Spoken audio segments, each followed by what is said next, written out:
And clients come to appreciate that. They know that I'm their guy, but they know that I'm here as part of a team. Together, everyone achieves more, and that's how you spell team. And that's something that I've hoped that I've been able to help James foster here with some of the younger advisors here at ICG Next, that it takes a team, takes a village, takes a team to really help foster this type of growth, this type of respect and trust with the client base. Welcome to the Advisor Advocates Podcast. I'm joined again today with James Costabile of ICG Next, a New Jersey-based independent RIA. He has brought one of his advisors, Krulik, with him here today. James, pleasure to see you again. Always enjoy conversations with you and your group, and excited to hear from his experience in the industry and also the transition over to ICG a few years back. So, James, why don't you, for the listeners and viewers here, tell us who Ira is and why he was invited to the party today. Yeah, good to see you, Garrett. Thanks for having us back on. Listen, Ira joined us a number of years ago. He is, as I like to tell people, if we could replicate Ira over and over again, our firm would even be stronger than it is today. I mean, he's just a wonderful, wonderful person, first and foremost, which we try to fill the firm with good people. But he is the utmost professional that I've met in probably the past 20, 25 years. He had come to us with a background in Wall Street. He'll kind of get into that a little bit. He had this as a second career with Ameriprise, had built his practice, and then, just really started to think about what was next for him. And we had been introduced and had some great conversations. And since he's joined the firm, it's been nothing but a pleasure. Thank you, James. It's actually a very interesting story how James and I met, and I ended up joining ICG. And as he said earlier, this is a second career for me. I had become a certified financial planner when I was working on my MBA back in the late 80s. And then I became a CFP in 1990. But I actually put my financial planning career practice on the back burner because I was already well entrenched in a Wall Street career.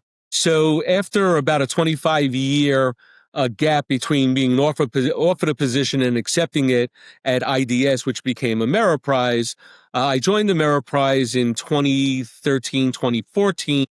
But then after about 4 or 5 years there, I realized that I was advancing a little bit quicker than I guess they were allowing me to grow. I was a corporate advisor there.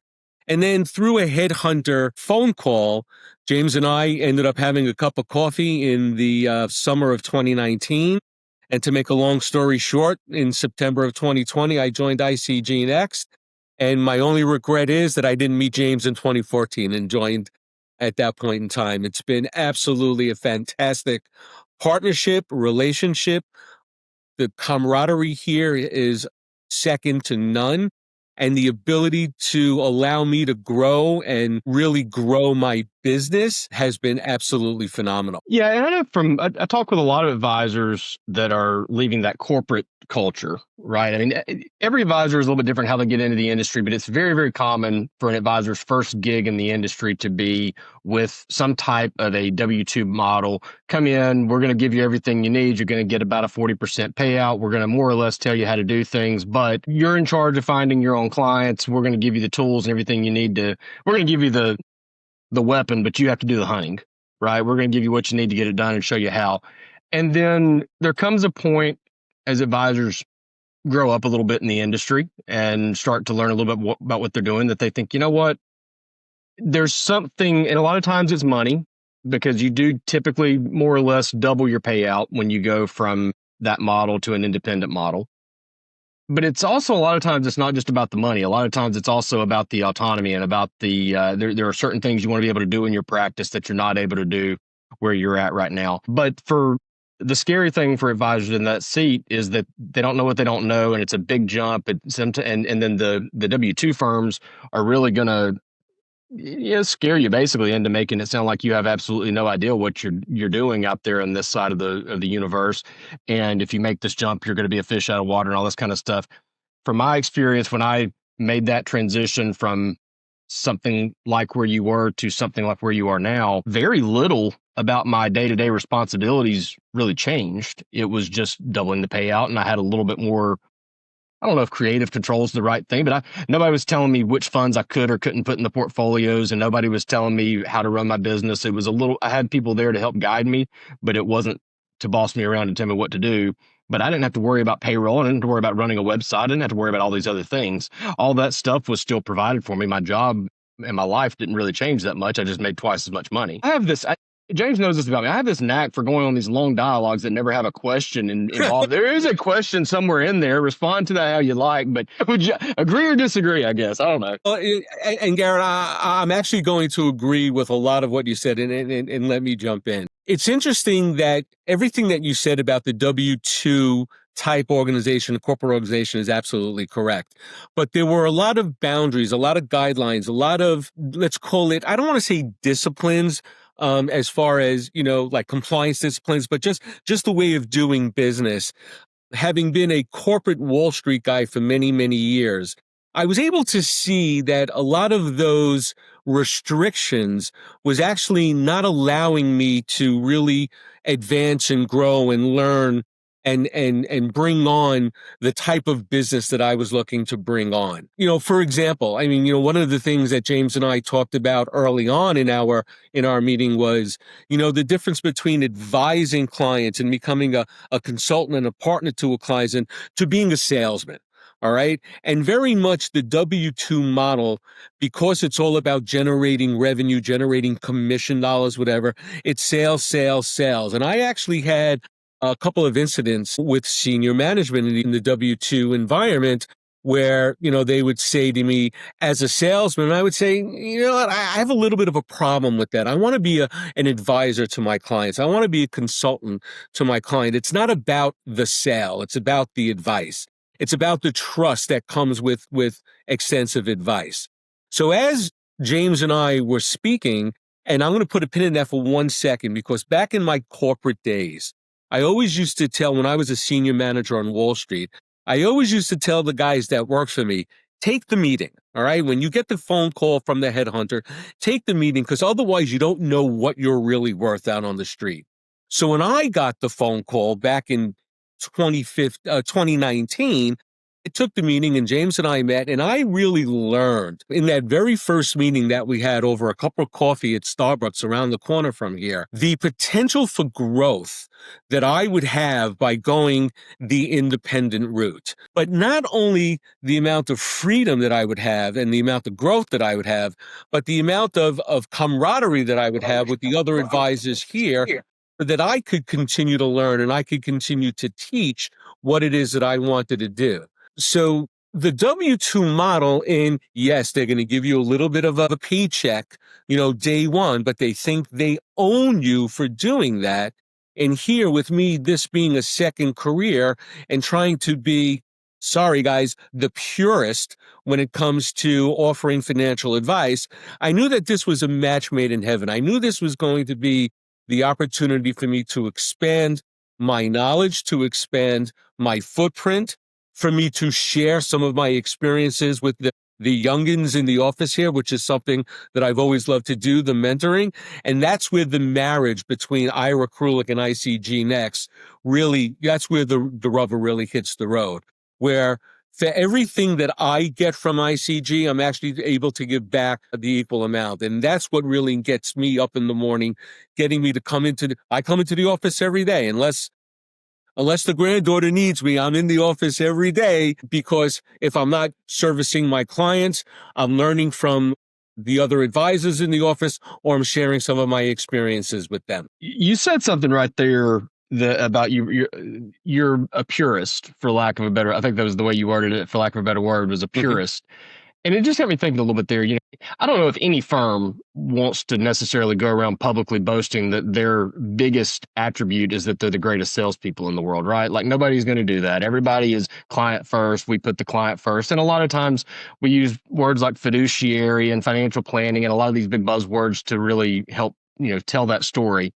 You get behind closed doors and you find out at the end of the day, what they really want you to do is go find more clients to be a fiduciary for, or go find more clients to do financial planning for, whatever, but it's still a sales first mentality. And because nobody really wants to admit the truth about it, even in the recruiting process, I've known advisors who come to me and say, I am a financial planning purist. I am a planning focused advisor. I don't want to have to do sales. I don't want to have to constantly hit quotas and all these different things that we have to deal with as advisors sometimes. And they meet with a firm that gives them that pitch and tells them, yes, we're a planning focused firm. We're a client first firm. And then they get in there and 6 months into it, they find out that that was BS, frankly, and that they still are in it's just a different, it's just a different culture. It's a different company with the same culture, right? One of the things that I have really enjoyed about getting to know James and the entire team over there is that he seems to really mean what he says. It's a client first culture and it's a planning focused culture. And you come in there and they're there to support you and grow in your business, but not sit there and throw quotas at you left and right and chase you around with a cattle prod to help grow your numbers. They want to help you grow for sure. And from what I understand, you have grown quite, very significantly in the time you've been over there. At 150% in the 5 years that I'm here. Yeah. And I definitely want to, that's not something to just gloss over. We need to talk about that. That's a big deal. But just speak a little bit to that and that culture, that there really are some firms out there that are client first, planning first, and do it the right way. But there are a whole lot more firms out there that claim to be that really aren't. And that's what you have to, as a transitioning advisor, you really have to be careful as you're navigating through that to figure out who really is who they say they are. Well, and that's exactly what ICG has been. That's the way James has always built the firm in the 5+ years that I'm here. So let's go back to day one, when I signed on and James said, here's your desk, here's your computer, go do what you do. And I would sit down and I would talk to my clients and really focus on what is it that you're looking to achieve? How do I help you get there?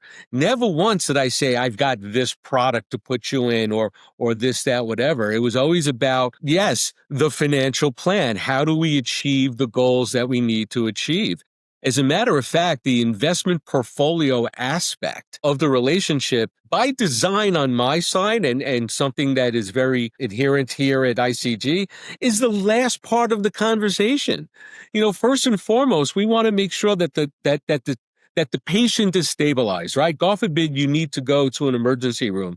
The first thing they need to do is stop the bleeding, stabilize the patient. Whenever I meet with a client, anything that I try to teach some of the younger advisors here, first thing you need to do is when you talk to a client is, how's cash flow? That's the bloodline to a financial plan. Are we bleeding at the end of the month? We've got $1,000 coming in and $1,200 going out. Pretty much everything else is on the back burner now because we need to stabilize the patient. So we talk about, the things that we need to do to get the patient healthy, to make sure that we're on a solid footing, to make sure that we've got strategies in place so that we know how to work with some of the clients' other advisors, tax accountants, attorneys, things of that nature. And then we start working on, okay, what is it that we want to do from an investment perspective? So it is a holistic approach to a financial plan. The financial plan is, for lack of a better phrase, the product that we're offering, but you don't get there without developing trust. And the only way you can develop trust is by not saying, I got this for you to buy, or I got that for you to buy. I'm looking to be a consultant to my client, to be an advisor to my client, to be a mentor to my client so that they could achieve what it is that they're looking to do. I say to clients all the time, my job isn't to say no. You can't do this. But using the technology that we have here that's provided to me by LPL and ICG Next, I could sit and I could show the client, hey, here's your current financial plan. Now let's start adding the what ifs to the plan. Here's what the impact of those what ifs will do to your plan. If there's no material impact, then we implement it. If there is a material impact, then we have a decision to make. What else do we need to do?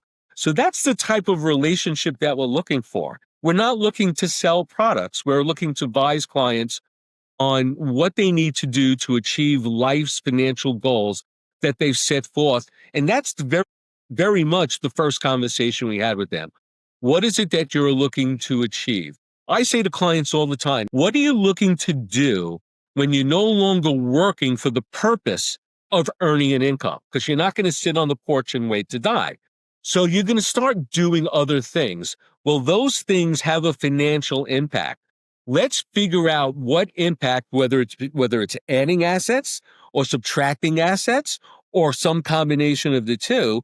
What are those activities going to do to help improve your lifestyle, improve your financial situation, and hopefully leave some type of a legacy to family, friends, colleges, whatever the case may be.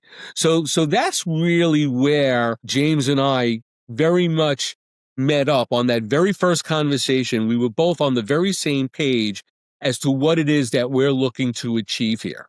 It sounds like it's been to say it's been a successful move for you. It sounds like an understatement, but backing up to 2020, I mean, first of all, I mean, props to you for making a big change at that particular moment in time. 2020 was not exactly a comfortable time to make a huge life decision, as I remember it.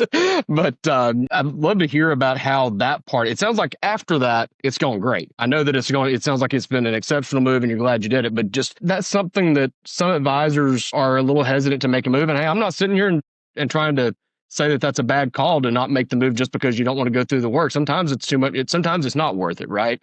But a lot of times it's not as difficult to transition a business as you think it is, especially nowadays. I feel like it's gotten a whole lot easier with technology and the way we do things now. Back in 2013, when I did it for the first time, DocuSign wasn't a thing yet. If so, I didn't know how to use it. Right. But tell us a little bit about what the transition was like. How did ICG help? James, feel free to chime in on this as well if you want to talk about your process and how you step in to try to help advisors through that. But what was the transition like from Ameriprise to ICG?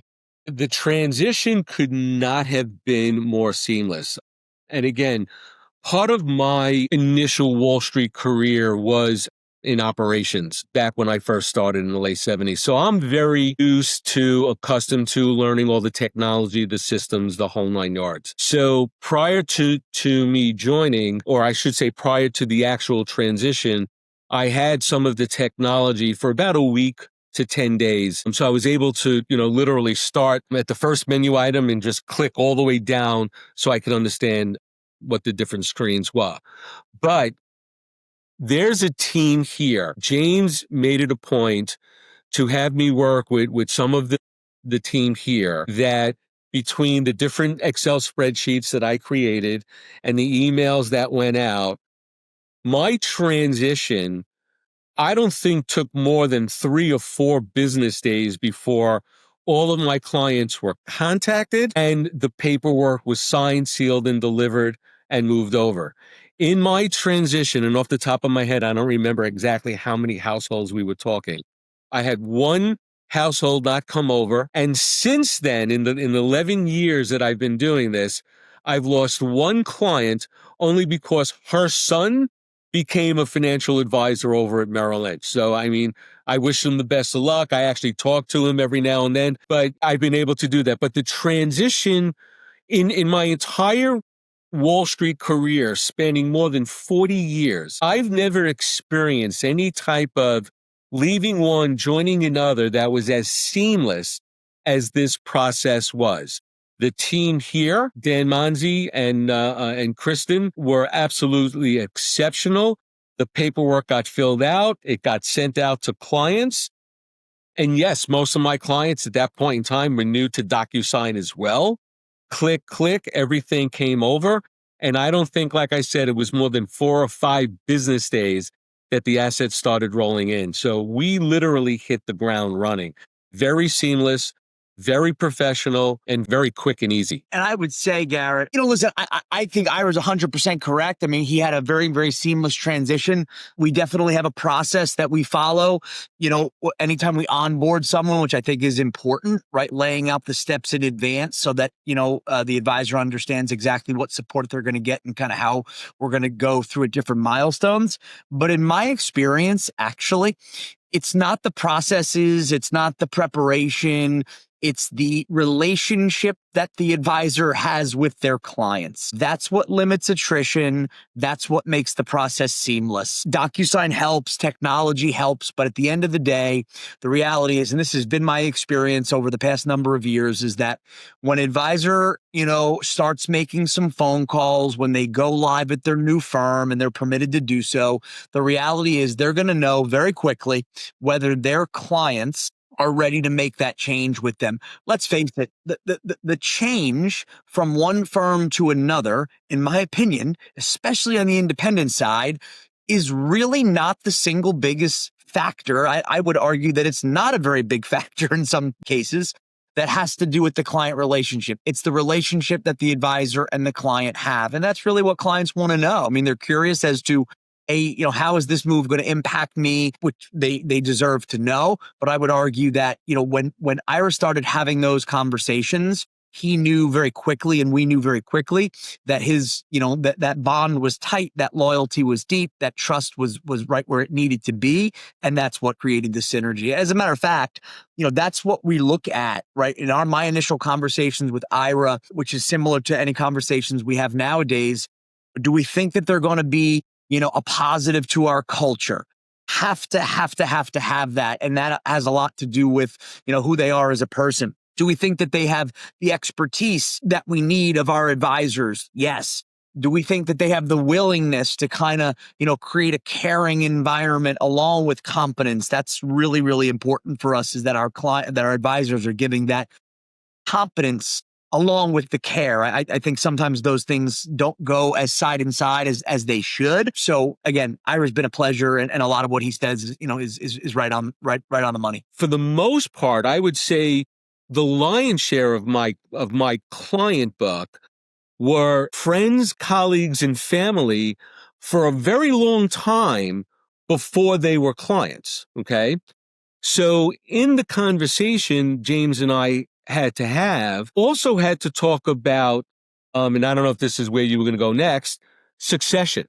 I'm not going anywhere soon, because I'm one of the few people in the world that absolutely loves what he does, and I love where I do it.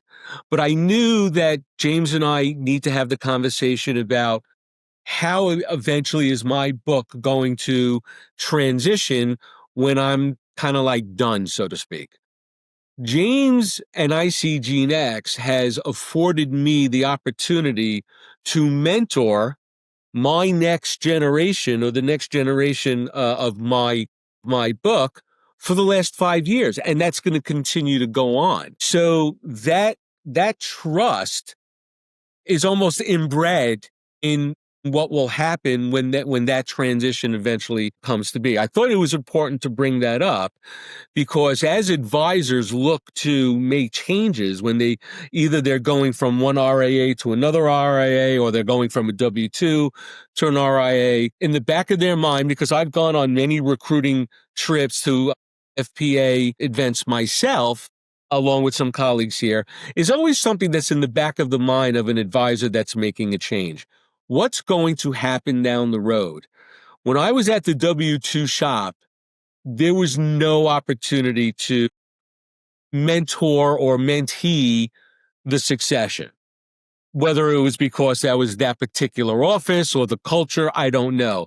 But that's not the case here. And that's, again, part of the reason why that relationship continues to grow, and the relationship with the clients and that trust continues to grow, because over time you start bringing in those other advisors to, even if I'm on vacation and someone needs something done, they'll call Dan or Steve or Chris or Joe or someone else in the office, and there'll be a level of intimacy with the knowledge of what it is that I do for the clients, so that there's no hiccup in the process.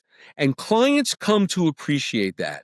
They know that I'm their guy, but they know that I'm here as part of a team. Something that I love to preach to the guys here, and I can't take credit for it, this is an old successories type of thing, but together everyone achieves more. And that's how you spell team.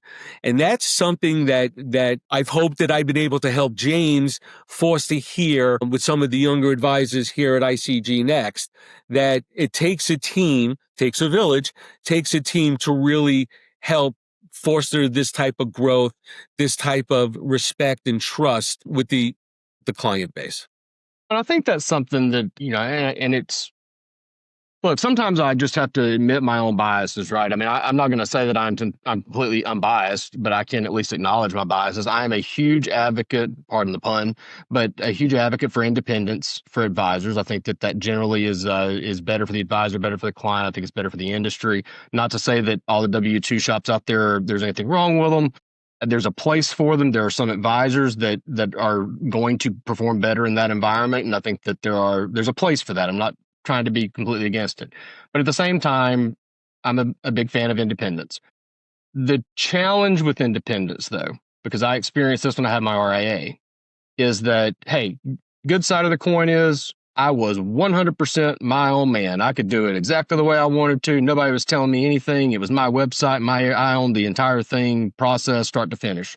The downside of it was I was the only person on that island, and there was nobody that I could talk to for advice or talk. I mean, I can remember during COVID, I had friends in the industry, one in particular that we'd call each other at the end of the day, and we would kind of, talk shop a little bit. Why was the market up 17,000 points today or down 17,000, whatever it was? It was a crazy times.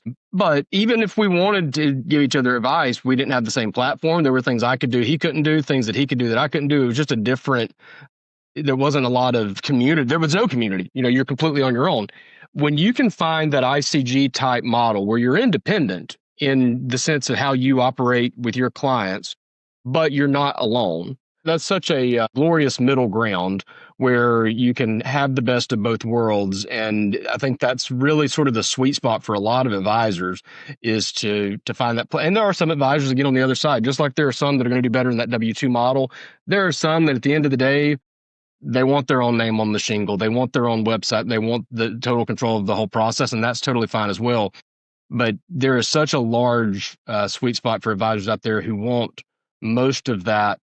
They want all the independence with a fraction of the responsibility and the work. And that's really what ICG is providing advisors, is putting you in that position where you've got the flexibility to do things the way you want to do them the right way, but you don't have to own the entire process start to finish. Again, a monologue without a question. I'll probably trim that down just a little bit. Well, no, but to jump on what you just said. So here it is, day one. It's September of 2020, and James and Sandy, Ira, here's your desk, here's your computer, here's your email, here's your business cards, whatever, and go do what it is that you do. And my passion is servicing my clients, being the counselor and the advisor to my clients, and I don't have to worry about rent and gas and electric and payroll and heat and whatever. And, based on the relationship that we have, that's all taken care for me. But hey, I've got something going on a Tuesday. I don't have to be in the office on a Tuesday. I don't have someone checking to see if I'm punching the clock. Or if I happen to decide to go to Florida for 5-6 weeks, I could take the laptop with me. I go to Florida for 5-6 weeks, and I could still see my clients and talk to my clients and take care of things that I need to take care of. Unfortunately, as we all know, sometimes a lot of independent advisors fail because they either can't run the business or they neglect running the business, and that comes back to haunt them. So the model that ICG Next has created is, hey, if you want, you could run your own business and still be associated with ICG Next. But if you want, we'll run the business for you, and you could be independent and you could just service your clients. So the model is conducive to both. And then on top of it, I like the fact that, hey, yeah, I'm a baby boomer. I'm still one of the ones that they say we still have most of the assets around there. Well, but, I'll have some younger advisors come into my office and say, hey, Ira, do me a favor. I've got a client, he's your age, and he's thinking about things like this. From someone who's also a baby boomer, does that make sense? Yes, it does. And here's the reason why. But then I'll go into then 2 days down the road or 3 days down the road and say, you know what? I've got this client who's a millennial or a Gen Z or Gen X. I don't even know what gen they're up to these days. And say, you know what? You're roughly the same age as that client. This is the way they're articulating this particular idea to me. Does that make sense? And the answer is yes. Because we're so free to do what it is that we do, that type of dialogue, that type of camaraderie becomes easier because we're not bogged down with the other minutiae of running a business or ticking certain things off because some senior manager wants me to tick off, this or that or whatever the case may be. So the model works. It really, really works. And that's what's been allowed me. And I'm sorry, I said my assets grew 150%. My assets grew close to 200% between 2025. I would add something. Two things I would add, right? Ira's assets have grown because Ira is really great at what he does, right? And that's the reality. And our ability to help, which we're thankful for, and his appreciation of it, we're thankful for. But we try to build our platform in a way, right, that allows the advisor, to Ira's point, to do what they do, right? Which is advise clients and have that open architecture. And I think if you do that and you do it with care and you do it with a sense of pride, I think it's actually natural for advisors to see some degree of growth. The other thing that I would say, Ira mentioned succession, and I will tell you that in my experience, succession is I don't know that it's always looked at for as long and a gradual process as it should be. It's the best succession plans that I've seen and help people implement are very gradual and implemented over an extended period of time where clients become knowledgeable and comfortable with the organization. Advisors that are looking to semi-retire or adjust how they work or how much they work are able to really find that successor inside of an organization like ours. And we promote that, right? I don't want to be here saying, Ira, this is who you need to install in your practice. And I think that developed naturally over time, right? Ira develop relationships with people at our firm that I think he feels very comfortable with as he thinks about what's next for him. And so, for us, it's been very natural. And I think the way that we've refined our process for advisors that are looking to work indefinitely, we've got, processes and procedures and operations that support that. For those advisors that have some little glimmer of succession in their brain, yeah, absolutely. Let's have those conversations and lay out some framework for what that can look like. But again, I think that, from our perspective, it's all rooted in kind of, how we could help that advisor, achieve what's next for them. Ira, you're obviously very good at your job, and you can't grow your business 300% or 200%. I guess you can't triple your business in 5 years if you're not good at what you do. At the same time, I'm curious to hear how big of a role has ICG played in that process as well? And maybe a way to say that is to compare the two worlds that you've been in. What's freeing you up to be able to grow more now that you didn't have in your former environment? The platform was very much more conducive to, let's call it, customizable designs for individual clients than it was at the W-2 shop, where there was a little bit more required type of products. Whatever support I've needed from client appreciation, things of that nature, you do have to actually, every now and then remind clients that, just handwritten notes for their birthdays and things like that. So ICG Next has provided that. Technology has been a big factor. The platforms that we're on, the platforms that we utilize are way more adaptable to what the clients are looking for today than we had in the past. But I think really the fact that I'm freer to be more independent makes the conversations with the clients a little easier to have. And that's what's really sparked some great intellectual conversations with clients. That's what has sparked the referrals from clients, because most of that has been organic growth. So the environment in which ICG has allowed me to conduct business vis-a-vis the old shop, the freer that I am to suggest what I need to suggest, to have those conversations, to do what I need to do, is head and shoulders what the difference was between ICG and the W2 shop. And James, since you've been under spotlighted today, one of the things that you genuinely mean is that you're not just looking for an advisor with 100 million in a heartbeat. You have a particular type of advisor, a particular type of personality, particular set of values that you're looking for. So I want to kind of let you speak to Ira's fitting of that description and how is he an asset to ICG as well? Because it is a two-way street as well. I mean, and ICG is benefiting from Ira's involvement and association with you beyond just the revenue he's bringing in.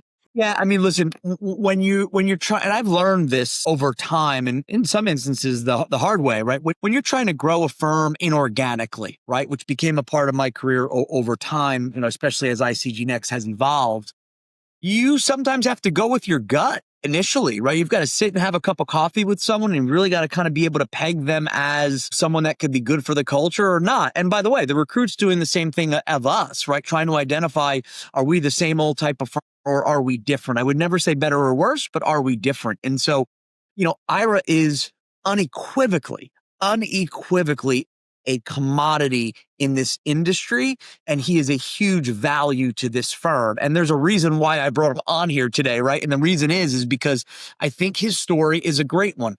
Not a great one necessarily just for ICG Next, but it's a great one for advisors that are out there, your audience that are thinking about, kind of where they are in their career and how they can care for their clients moving forward and the relationship that they have with their RIA or whatever the case may be.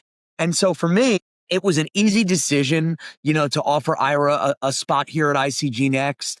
Our role, I believe, as an advisory firm is really to just offer best practices to our advisors, right? Help them understand that over a lifetime that spans, almost 3 decades for me, more than 3 decades for some of our partners here, that this is what we've developed. This is our viewpoint on how we serve, and allowing the advisor to kind of embed themselves in that. And what I've seen is if we find the right advisor, if they select the right firm and we offer those best practices surrounded with or wrapped with, good operationals and protocols, then the reality is you can achieve growth in different methods. And it doesn't always have to be AUM growth. It could be career growth. It could, all these different things that I see of our people. Going back to succession for just one moment, and we don't have to spend too much time here. So many advisors that I meet, and maybe this will be me one day, this industry really does define you sometimes, right? For better or for worse. It is very, very much a career that a lot of us embrace ourselves in.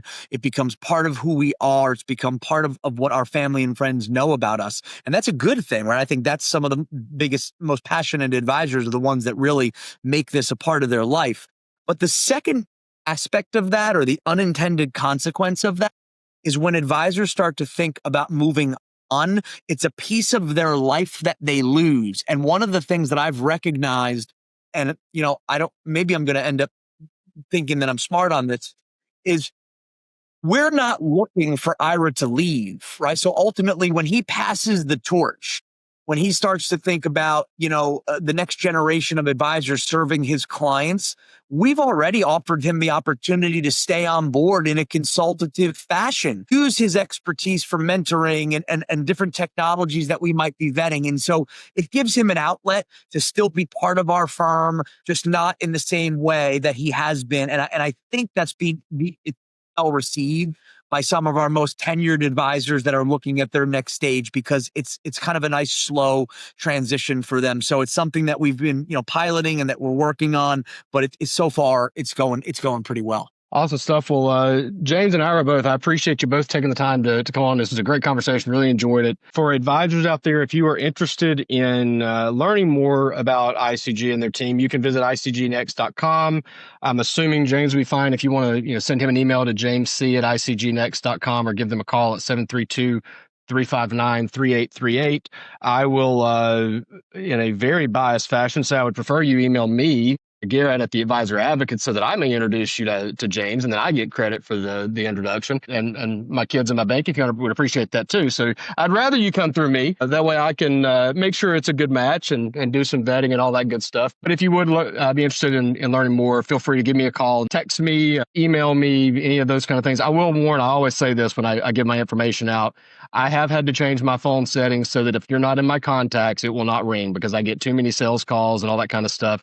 But leave me a message, send me a text, schedule a time, and I'd love to chat with you. And again, if you'd like to give them a call directly, no problem with that. James and the group there would love to talk. So thank you both for your time. Really appreciate it. Really enjoyed it. And we'll see you next time, James. We'll have a few more times here. So we're still not done. We'll get you a few more words in next time. Thanks a lot, guys. Nice to see you, Garrett. Yeah, thanks, Garrett. I appreciate the time. You bet. See you, Ira. Bye-bye. Have a good day.